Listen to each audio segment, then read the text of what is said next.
Donc bienvenue pour ceux qui me connaissent pas. Donc moi c'est Jimmy Martin. Je suis accompagné par Raphaël Ramet, Bonjour. qui va récupérer. Bonjour Raphaël, l'ensemble de vos questions et qui va aussi être un petit peu maître du temps pendant cette session, cette thématique d'audit d'extension Calliope, qui fait couler beaucoup d'encre actuellement, puisque nous on est très sollicité par rapport à des organismes certifiés qui vont passer leur surveillance ou qui ont déjà passé leur surveillance et qui réfléchissent très sérieusement à intégrer une nouvelle catégorie d'action sur leur certificat. Donc l'objectif vraiment pendant cette heure, c'est de redéfinir très concrètement comment fonctionne, en fait, qu'est-ce qu'un audit d'extension, à quoi ça sert, comment ça marche, et on va commencer tout de suite par un petit état des lieux. Pour le son, est-ce que tout est OK? Dans le chat, j'ai pas eu de retour, si tout le monde vous entendait bien, Jamie. Alors pour moi, normalement, ça devrait être bon. N'hésitez pas à le dire dans le chat s'il y a des soucis. Ok, alors, on a souhaité déjà, quand on a préparé ce webinaire avec Raphaël, on a souhaité déjà, comme vous le savez, présenter quelques chiffres, faire une état des lieux, un état des lieux, pardon, très précis, au 20 mars 2023, donc c'est vraiment des statistiques qui sont très à jour, ok.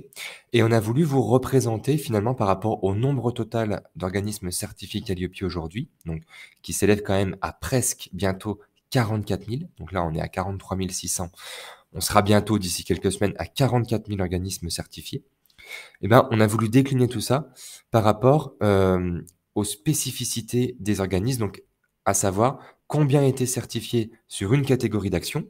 Donc ça peut être formation continue ou bilan de compétences ou VAE ou CFA. Mais là, en tout cas, on a aujourd'hui 80% des organismes certifiés qui le sont sur une seule catégorie. On a 13% d'organismes, donc 5000, qui sont certifiés sur deux catégories. 3% sur trois catégories et à peine 1% sur quatre catégories. Donc là, vous avez vraiment un schéma très marquant, très précis, qui vous indique quand même que la majorité des centres de formation sont certifiés sur une seule catégorie. Alors, je vous le dis tout de suite, la catégorie qui sort du lot, c'est la première, c'est l'action de formation. C'est la première catégorie. Alors après, vous avez aussi beaucoup de bilans de compétences. Et d'ailleurs, dans les 13%, dans les 5495 qui sont certifiés sur deux catégories, il y a deux familles qui se distinguent. Il y a une première partie, c'est le binôme AFC et BC, donc formation plus bilan. Et vous avez aussi un autre binôme, c'est CFA plus VAE. Voilà. Pour la partie anecdotique sur les 3% ou sur les 1%, on est très souvent sur des très gros organismes de formation, des CFA, bien sûr, le plus souvent, qui vont intégrer tout ou partie des catégories. Donc, on va avoir très souvent de l'AFC, VAE et CFA. Et puis, pour ceux qui ont une offre encore plus complète, ils vont intégrer aussi la partie bilan de compétences à leur activité. Voilà. Alors, si on vous montre ça, c'est qu'il y a quand même un potentiel de certification et que vous êtes de plus en plus nombreux à vous dire bon bah ok, voilà, on a digéré dans un premier temps la partie certification sur la première catégorie qui est la formation continue. Bon, qu'est-ce qu'implique une extension? Voilà. Est-ce qu'il y a des opportunités aussi d'affaires, de business, à vouloir étendre son certificat sur d'autres catégories? Donc c'est tout ce qu'on va voir ensemble aujourd'hui. Petit rappel sur le texte, sur le décret et sur l'arrêté surtout du 6 juin 2019, qui précise dans son article 9 toutes les infos à connaître sur une extension. Donc une extension, c'est quoi? Une extension, c'est que lorsqu'on étend la portée de son certificat sur une ou plusieurs catégories d'actions. On pourrait étendre tout de suite sur deux catégories si on le souhaitait, ou sur une ou sur trois. Voilà. Donc cette demande d'extension, elle se matérialise très concrètement par un audit d'extension. Alors, vous connaissez les audits classiques, audit blanc, audit initial, audit de surveillance. Eh bien, on va avoir au même titre que cela un audit d'extension. Et donc, cet audit d'extension peut être réalisé à tout moment du cycle, donc avant ou après la surveillance, mais bien sûr, il faut déjà être certifié parce que on procède déjà bien sûr par un audit initial, et c'est après l'audit initial et la décision de certification que l'on peut, à tout moment, faire une demande d'audit d'extension. Ensuite, donc par rapport à ça, ce qu'il faut aussi bien comprendre, c'est que cet audit d'extension, il se fait de la même manière que l'audit initial.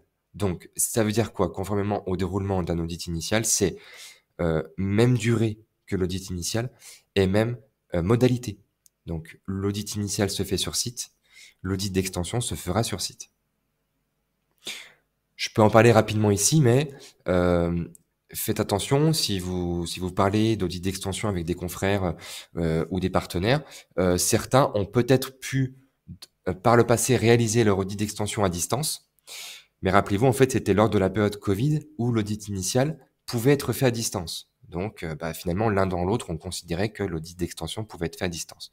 Là, aujourd'hui, c'est plus le cas. En 2023, même 2024, l'audit d'extension doit se faire selon les mêmes modalités que l'initial, donc ce qui veut dire sur site. Un audit d'extension, en cas de décision positive, amène la mise à jour de votre certificat avec, bien sûr, les nouvelles catégories. Alors, on aura peut-être des questions là-dessus juste après, mais souvent la question qui revient là-dessus, c'est est-ce que ça décale d'autant la durée de validité de mon certificat? Eh bien, pas du tout. En fait, votre certificat, la date de fin de validité reste toujours la même, quoi qu'il arrive, même si vous étendez à mi-parcours votre certificat. Voilà pour ça. Alors après, donc voilà, ça c'est par rapport à cet état des lieux. Alors, on vous a mis une capture d'écran des durées d'audit réglementaires qui sont calculées par rapport au chiffre d'affaires des organismes de formation et par rapport aux catégories d'actions. Donc, pour rappel, là, par rapport aux colonnes qui sont ici 1, 2, 3, 4, on est toujours dans l'ordre suivant qui est formation continue, puis bilan, puis VAE, puis CFA. Voilà. Et là, on a un échantillonnage de sites, ça concerne les organismes qui sont multisites. Bon. Je vais pas trop rentrer dans le détail de cette durée d'audit. On va vous présenter tout à l'heure avec Raphaël des cas particuliers, des exemples bien précis et comment on recalcule la durée d'audit lors d'une extension. Voilà. Comment on demande une extension? Finalement, vous allez le voir, c'est assez facile, hein. En fait, on va prendre attache avec son certificateur. Ce qu'il faut bien comprendre, c'est que le certificat Calliope est porté sur le numéro de déclaration d'activité. Donc, l'extension, bien sûr, elle se fait sur la structure en question. On peut pas, voilà, s'il y a auparavant un changement de structure juridique ou ce genre de choses, déjà, ce qu'il faut comprendre, c'est que l'extension se fait sur un certificat validé. Voilà. L'extension se fait, c'est quand même plus logique, chez le même certificateur, ok? Parce qu'en plus, il connaît aussi votre dossier et il a déjà toutes les infos vous concernant. Et puis, alors, ça peut aussi arriver, on a des cas de personnes qui souhaitent faire des extensions de certification mais qui ne sont pas certifiées chez nous. Dans ce cas-là, on procédera, avant de réaliser l'extension, à un transfert de certificat. Donc, en fait, on récupérera le certificat chez nous et on procédera ensuite à l'extension. Donc, c'est une demande, hein, c'est un avenant à votre contrat. On va recalculer, si besoin, la durée. Alors, déjà, on va vous faire une proposition avec l'audit d'extension, sa durée et son tarif. Et donc, éventuellement aussi, parce que ça, c'est important, l'éventuel impact de cette durée, enfin de cet audit d'extension, sur l'audit de surveillance. Parce que vous le verrez juste après dans les exemples, mais le fait d'intégrer une nouvelle catégorie, si vous n'avez pas encore fait votre audit de surveillance, ça peut avoir un impact sur la durée d'audit de surveillance et donc sur le tarif. Donc, on le verra, on peut procéder à des arbitrages, à des stratégies pour vous faire économiser un petit peu de temps et d'argent par rapport à cette extension et donc aussi par rapport à vos projets. Vous le verrez, mais certainement, enfin, ça peut être des fois un peu avantageux, même beaucoup, d'attendre quelques semaines, voire quelques mois pour procéder à un audit d'extension.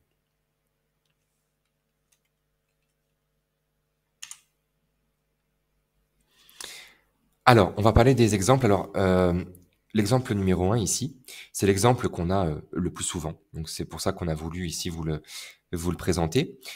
Vous êtes certifié sur la première catégorie, donc sur la catégorie de formation continue. Vous réalisez un chiffre d'affaires inférieur à 150 000 €. Donc, du coup, vous avez fait un audit initial qui était d'une journée. Bon. Vous souhaitez étendre votre certificat à la catégorie bilan de compétences, mais vous n'avez pas encore réalisé votre audit de surveillance. Alors, donc concrètement, qu'est-ce qui va se passer? Vous allez devoir procéder à un audit d'extension, donc ça là-dessus, OK. Comment on calcule la durée? Bah, c'est très simple, on va la calculer sur la base du tableau de l'arrêté, donc avec sur la base de la durée de l'audit initial. Ce qui fait que si on prend comme durée de base un jour et qu'on rajoute plus 0 jours, donc là plus 0 jours parce qu'on est sur la deuxième catégorie, donc vous allez avoir un audit d'extension d'une journée. Donc ça déjà, ça c'est pas négociable, c'est la réglementation, il faudra passer une journée d'audit d'extension sur la nouvelle catégorie, donc sur la catégorie bilan de compétences. Et ça, que vous soyez certifié depuis un mois ou depuis un an, en fait c'est pareil. Donc c'est là aussi où c'est important de bien étudier la stratégie, parce que ben, c'est dommage en fait hein, de faire un audit d'extension à peine quelques semaines, voire quelques mois après votre audit initial, parce que vous repayez au prix fort un audit d'une journée. Voilà. Donc ça, c'est déjà important à avoir en tête. Ensuite, par rapport à la surveillance. Alors là, dans ce cas précis, ce qui est important, ce qui est intéressant, c'est que vous fassiez votre audit d'extension avant ou après la surveillance, ça ne change rien à la durée d'audit de surveillance. Parce que là, vous le voyez, en fait, ici, on sera toujours sur 0,5 jours, quelle que soit l'activité. Donc, que vous soyez certifié sur la première catégorie ou sur la deuxième ou sur les deux. Voilà. Le seul impact qu'on n'a pas écrit ici, c'est que, alors certes, la durée ne change pas, donc on est toujours sur 0,5 jours, mais par contre, si par exemple vous faites votre extension avant la surveillance, eh bien, lors de la surveillance, vous serez réévalué sur les indicateurs qui concernent la catégorie bilan. Donc des fois, c'est pas très logique parce que on peut avoir quelques semaines entre l'extension et la surveillance. Donc on va revenir sur ces éléments, sur les éléments de preuve. Donc ça peut générer de la frustration. Donc en fonction de la stratégie, des fois, ce qui peut être intéressant, c'est d'attendre, c'est de faire la surveillance et de faire l'extension après la surveillance. Comme ça, la surveillance porte sur la première catégorie d'action et ne portera pas sur les deux catégories d'action. Voilà. J'espère que je suis clair par rapport à cet exemple. Je ne sais pas si on peut déjà prendre peut-être des questions. Alors, il y a des questions. Une question qu'on peut peut-être relier à cet exemple, une question de Cathy qui demande en fait, donc c'est un organisme qui fait déjà de la formation et qui Mhm. fera des bilans en 2025. Ah, ouais. Est-ce qu'il vaut mieux attendre pour démarrer Calliope de faire les deux, ou est-ce qu'il se lance d'abord dans Calliope pour l'AFC et puis ils feront une extension pour les bilans de compétences ensuite? Bah, là, ça amène quand même à plus d'un an, voire un an et demi. Euh, donc, s'il y a quand même un impératif d'être certifié Calliope aujourd'hui sur la partie formation continue, bah, de toute façon, il n'y a pas trop le choix, faut se lancer dès maintenant. Après, la partie bilan, ben voilà, là dans ce cas-là, en tout cas, il y aura la possibilité de réaliser l'extension juste après la surveillance, parce qu'on sera dans un an et demi, voire 2 ans, on sera en 2025, donc ça peut coller, voilà, par rapport au timing. Après, il y a aussi la possibilité pour ceux qui sont déjà certifiés d'attendre le renouvellement. Parce que là, beaucoup ont été certifiés en 2021. Il leur reste à peu près un an, voire un an et demi de durée de validité de leur certificat. Donc, ils pourront intégrer, en fait, lors de l'audit de renouvellement. Donc là, ce sera pas une extension parce que ce sera intégré lors du renouvellement. Donc, ils pourront intégrer, en fait, cette nouvelle catégorie. Ça marche aussi. Voilà Je pour cette pense partie-là. que ça répond bien à la question de Cathy. Après, pour les autres questions, sont pas forcément en lien avec cet exemple, donc on peut peut-être les garder Ok, on les pour la garde fin. pour la... Ouais, ok, je suis d'accord. Donc très bien. Alors, bon, si vous avez compris ce premier exemple, c'est très bien. On a aussi voulu vous présenter un exemple un peu plus complexe, parce que ça peut aussi arriver, hein. Donc, on part du même principe, on est certifié sur AFC, donc sur la première catégorie, et on réalise un chiffre d'affaires inférieur à 150 000 euros. Mais là, par contre, on souhaite étendre son certificat à la catégorie CFA. Donc là, on est dans la quatrième colonne, hein, donc c'est ce que j'ai mis en vert ici. Alors là, tout de suite, vous allez voir que c'est dimensionnant parce que dans ce cas de figure, on a eu en orange un audit initial d'une journée pour la catégorie formation continue. Donc là, déjà, c'est quand même plus impactant parce que l'audit d'extension, lui, va être d'une durée d'1,5 jour. Hein, c'est pas, en fait, il faut pas considérer que c'est la durée qui est en vert uniquement. Une extension, rappelez-vous, c'est calculé selon les mêmes modalités que l'audit initial. Donc, c'est comme si on faisait un audit initial de CFA. Donc, on est sur 1 jour et demi d'audit d'extension. Donc, c'est quand même déjà plus impactant niveau durée et niveau tarif. Ok. Ça, c'est pareil, c'est pas négociable de toute façon. Qu'on fasse cette extension avant ou après la surveillance, quoi qu'il arrive, ce sera 1 jour et demi sur site à réaliser. Là où c'est plus intéressant, c'est par rapport aux différents cas de figure, donc cas numéro 1 et cas numéro 2, par rapport au fait de réaliser cette extension avant ou après votre surveillance. Donc, le cas numéro 1, c'est vraiment urgent, vous avez un marché, vous avez répondu à un appel d'offres, ou voilà, il y a un projet de se monter comme CFA, vous ne pouvez pas attendre, vous devez faire votre extension avant votre surveillance. Dans ce cas-là, comment ça se passe? Donc, vous allez faire votre 1 jour et demi d'audit. Et puis par contre, l'avenant donc au contrat de certification va prendre en compte une nouvelle durée d'audit de surveillance. Donc, on va rajouter aux 0,5 jours qui étaient prévus en surveillance, on va rajouter encore 0,5 jours. Hein, si vous prenez ici le tableau, donc c'est la zone qui est en vert ici. Donc, ça va vous faire finalement une surveillance non plus de 0,5 jours, mais d'une journée. Donc, c'est quand même encore impactant. Voilà. Donc, en gros, cette extension va vous coûter 2 jours. 1 jour et demi pour l'audit d'extension et 0,5 jours de plus pour la surveillance. Ok. Alors, on pourrait faire éventuellement le bénéfice de ce 0,5 jours de surveillance si, cas numéro 2, vous réalisez votre extension après votre surveillance. Pourquoi? Parce que, comme on a vu pour l'exemple 1, vous ne serez pas audité sur cette catégorie, donc dans un nouvel audit de surveillance. Mais par contre, hein, forcément, lors du renouvellement, donc 3 ans après, on repart en fait sur les mêmes durées que l'audit initial. Et donc, lors du renouvellement, on fera 1 jour et demi d'audit. Mais là, dans ces 1 jour et demi d'audit, vous aurez la première catégorie, donc formation continue, plus le CFA. Voilà. Donc là, ce qu'il faut retenir, c'est que finalement, la pire option, c'est 2 jours, 1 jour et demi plus 0,5. Et la moins pire, c'est 1 jour et demi. Voilà pour cet exemple. Alors tout à fait, hein, pour répondre à Valérie, finalement, quand on intègre une nouvelle catégorie, donc là par exemple après la surveillance, eh bien lors du renouvellement, lorsqu'on va mettre à jour votre dossier administratif, alors c'est vous qui allez déclarer, oui, je continue à vouloir être certifié sur telle ou telle catégorie. Et donc dans ce cas-là, si c'est le cas, le renouvellement portera sur les 2 catégories. Voilà. Après, vous avez tout à fait le droit de dire, non, finalement, voilà, j'étais certifié, par exemple, formation plus bilan. Je me suis rendu compte qu'en fait, pendant ces 3 ans, j'ai fait très peu d'actions bilan. Du coup, j'enlève cette catégorie. Voilà. C'est pas figé dans le temps, quoi. On peut, à chaque cycle, définir là où les catégories sur lesquelles on veut être certifié.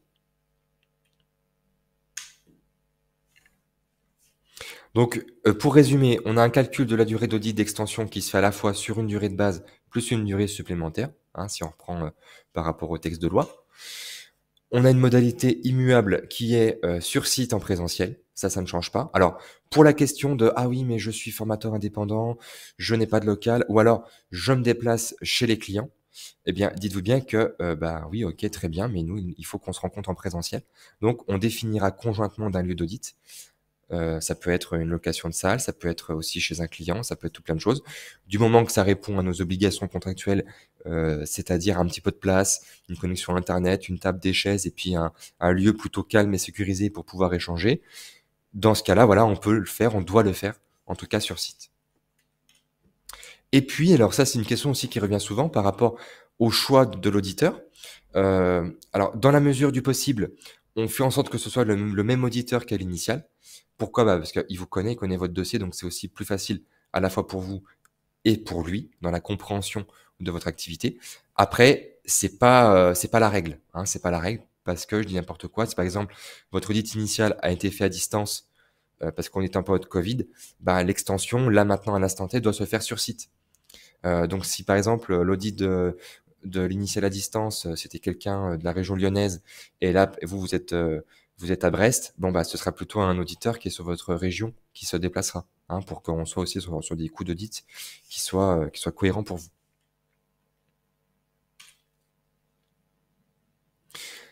Quand demander une extension?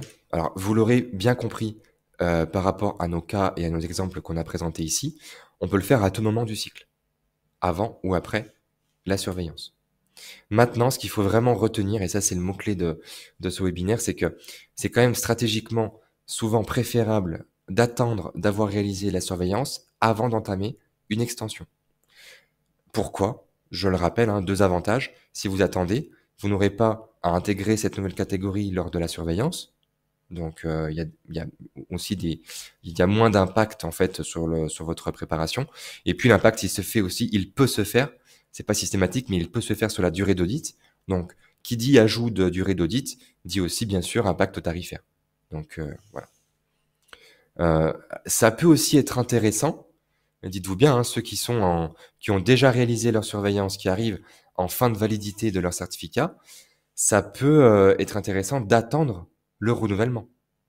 Parce que, bah, comme on évoquait la chose, on peut attendre le renouvellement, puisque lors du renouvellement, vous allez restatuer sur les nouvelles catégories que vous souhaitez avoir sur votre certificat pendant 3 ans. Alors un petit schéma pour vous expliquer que finalement l'audit d'extension peut se faire, bah, un peu partout. Voilà, il suffit juste d'être certifié pour pouvoir faire une extension, et donc on peut le faire avant ou après la surveillance, ou avant le renouvellement. Voilà.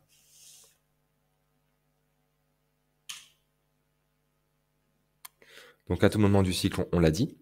Et puis, alors ça, c'est une question qui revient très souvent lorsque on certifie, lorsqu'on met à jour un certificat suite à une extension. Certains nous rappellent en nous disant: «Mais c'est bizarre, je comprends pas, la fin de validité de mon certificat n'a pas été décalée d'autant». Puis on leur dit: «Bah oui, mais en fait, non, ça marche pas comme ça. C'est que la fin de validité du certificat Qualiopi n'est pas décalée du fait de la décision d'extension». Donc on reste vraiment sur une fin de validité qui se calcule en fonction de la date de première décision de certification. Voilà, c'est comme ça, c'est la réglementation qui est faite ainsi. Autre chose également, par rapport à des projets, par rapport à des demandes, c'est un petit peu la même règle que ce que lorsqu'on demande un il faut bien sûr anticiper la demande et puis prendre en compte les différents délais. Les délais liés bien sûr à la planification avant l'audit, mais aussi après l'audit, puisque cet audit d'extension, comme il est finalement, c'est un audit comme un autre, il peut aussi donner lieu à des non-conformités. Dans ce cas-là, eh bien, il peut aussi y avoir, juste après l'audit d'extension, une phase de traitement des non-conformités. Voilà. Donc après, bah, à vous d'anticiper aussi, à vous d'être stratégique par rapport à cette demande. On avait une question par rapport à ce traitement des non-conformités. Si les non-conformités ne sont pas levées tout de suite, est-ce que le premier certificat, le certificat de base, si on peut dire, est remis en cause? Alors pas du tout, pas du tout. C'est-à-dire que alors déjà, en fait, c'est en 2 temps. Vous avez des non-conformités, par exemple, sur la partie CFA que vous intégrez à votre certificat formation continue. Bon, bah, déjà, vous avez, en fait, le même process de traitement des non-conformités qu'en initial. Donc vous avez 3 mois pour traiter les majeurs et 6 mois pour mettre en œuvre le plan d'action pour les mineurs. Donc c'est déjà voilà, c'est la même durée. Donc ça se traite assez bien normalement. Ensuite, alors, on n'a pas de mémoire, on n'a pas encore eu le cas. Ça pourrait arriver que, par exemple, vous faites une extension et puis, bon, bah, c'est la cata, il y a plein de non-conformités, puis vous abandonnez, vous dites: «Bah, non, mais finalement, j'arrête sur cette catégorie, c'était trop ambitieux, j'arrête tout». Il y a aucun impact sur la catégorie qui est déjà certifiée. Il y a pas d'impact, donc ça veut dire qu'elle, on la touche pas, votre certificat initial, on ne le touche pas. C'est juste que, ben, l'audit d'extension, on statuera sur un refus sur la catégorie qui a été demandée. Voilà. Heu, c'est un petit peu le même format que lorsqu'en initial, on peut très bien avoir un audit qui est fait sur 3 catégories, 2 qui sont, bah, finalement qui ont un avis favorable et la troisième avec un avis défavorable et donc au final, vous serez certifié sur les 2 premières catégories d'actions. Voilà. Celle qui émet donc enfin qui va subir un refus n'impacte pas les autres. Voilà, ça c'est vraiment, la conclusion. J'espère que ça répond. Ça a l'air très clair. Enfin, on va voir OK. si c'était une question de Valérie. On va voir si elle nous remet un petit message dans le chat. Mais de mon côté, c'est très clair. OK, très bien. Bon, alors pour terminer aussi là-dessus, on a, parfois donc des demandes d'organismes qui ne sont pas certifiés chez Certifopac. Alors là, on a pensé à vous, ça veut dire que lorsque vous faites une demande, sur le site web, vous pouvez cocher à la fois transfert plus extension et en fait, on fera un package et souvent ça se fait assez bien parce que, bon, le transfert dure, une dizaine de jours en fonction de la réactivité de votre précédent certificateur parce que c'est à lui de nous transmettre toutes les infos. Mais ensuite, on planifie l'extension dans la foulée, donc on récupère, votre certificat, donc on réalise une revue attentive de votre dossier. On réédite un certificat au nom de Certifopac et on fait l'extension dans la foulée. Voilà. Donc ça, là-dessus, c'est tout à fait envisageable. N'hésitez pas à contacter nos équipes pour en savoir plus. A-t-on d'autres questions? Il me semble que oui, hein, si je remonte un petit peu dans le chat. Oui, il y a une question qu'on n'a pas abordée. Donc c'était une question de Hicham. Si Oui. on ouvre un nouveau site sans changer de catégorie d'action, est-ce qu'on doit faire un audit d'extension?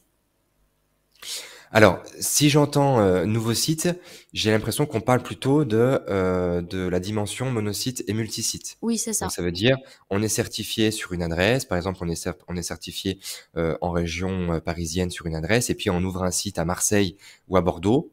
La question, de ce que je comprends, c'est, bah, qu'est-ce qu'on fait, quoi? Qu'est-ce que ça génère? Et donc sans changer la catégorie pour laquelle Kelopi a été obtenue. Alors dans ce cas-là, Hicham, en fait, on doit intégrer ce nouveau site dans le périmètre de votre certificat. C'est-à-dire que là, à l'instant T, votre certificat, vous avez bien l'adresse du siège ou l'adresse du site initial qui est mentionné. On doit intégrer le nouveau site dans votre certificat. Alors ça, et ça passe obligatoirement par un audit. Ça passe par un nouvel audit et c'est un audit initial. En fait, ça passe par un audit de la même durée que l'audit initial pour le site en question. C'est très important. C'est aussi dimensionnant parce qu'il y a des enjeux financiers, il y a des enjeux qui sont économiques, mais en tout cas, vous avez normalement, en théorie, l'obligation de déclarer les nouveaux sites bah, de procéder à des audits initiaux pour ces nouveaux sites, pour les intégrer au périmètre de certificats et pour qu'on les intègre dans l'échantillonnage pour les audits précédents. Voilà. Parce qu'après, il y a un calcul. Par exemple, je prends le cas chez Certifopac, on a des organismes certifiés donc qui ont par exemple une dizaine de sites annexes.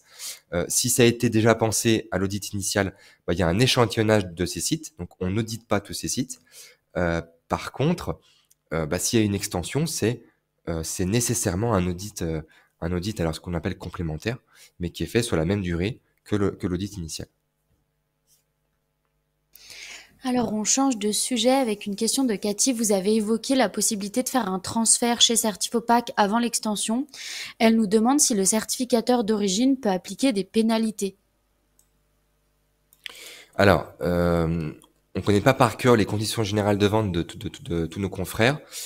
Certains sont plus habiles que d'autres pour déguiser certains frais.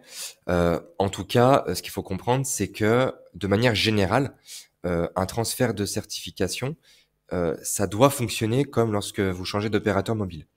Vous êtes chez Free, vous passez chez SFR ou inversement, c'est la même chose. Après, bah, chaque certificateur pratique un petit peu des conditions qui lui sont propres. Je sais que certains pratiquent des frais liés à la rupture de contrat ou de transfert, d'accord? Donc, en fonction de ça, des fois, c'est plus intéressant d'attendre le renouvellement. Donc, en fait, de clore la relation contractuelle avec le confrère dans un premier temps, et puis, en fait, de faire une demande, non plus d'extension, mais en fait, de faire l'audit de renouvellement chez Certifopac. Voilà. Donc ça peut aussi fonctionner. C'est ça, voilà. Chaque certificateur peut faire un peu ce qu'il veut, ce qu'il souhaite par rapport à ça. Et alors, du coup, est-ce qu'en cas de transfert, l'échéance du certificat peut être modifiée?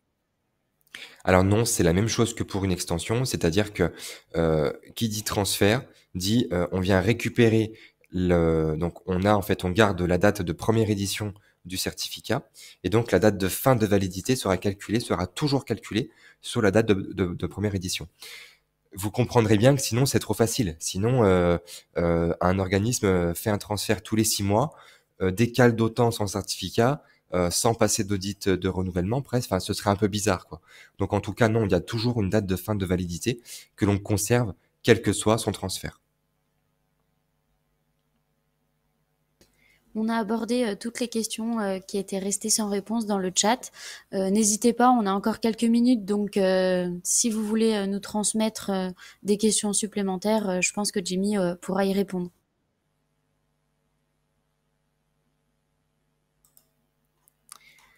Très bien, bah écoutez, je crois qu'on a fait le tour. Alors c'était un webinaire court, forcément, c'est une thématique qui est quand même assez spécifique, assez précise. On a essayé de vous montrer vraiment des cas de figure très concrets, très cohérents par rapport à nos demandes, nos demandes quotidiennes. Euh, donc voilà, n'hésitez pas s'il y a d'autres questions. Je vois que Michel a une question. Pour l'exemple d'un nouveau site, il faut un nouvel audit initial, mais pas un audit d'extension. Voilà, c'est tout à fait ça. En fait, un audit d'extension, ça porte vraiment lorsque l'on ajoute une nouvelle catégorie. Voilà, c'est en fait le terme d'audit d'extension, c'est ça. Par contre, lorsqu'on ajoute un site, alors on pourrait l'entendre, hein, techniquement, c'est voilà, on étend aussi bien sûr son certificat sur ce nouveau site, mais en tout cas, c'est voilà, c'est la même chose, mais il faudra passer par un audit initial pour pouvoir intégrer ce site à votre certificat. Bon, J'ai pas l'impression qu'il y ait d'autres questions. Vous avez été très clair. très bien. Eh ben, merci à vous. En tout cas, n'hésitez pas si d'ici là ou si vous visualisez ce webinaire en replay, vous avez des questions, bien sûr, vous faites un mail à l'adresse commerciale@ceinturepack.fr. On intégrera toutes ces questions aussi à l'article du site web qui traite de la partie extension. Vous aurez aussi le replay avec la vidéo complète sur l'article du site. Et puis, ben, on reste disponible en cas d'informations complémentaires. Merci à vous et bah, bon appétit et puis à très vite. Bonne journée!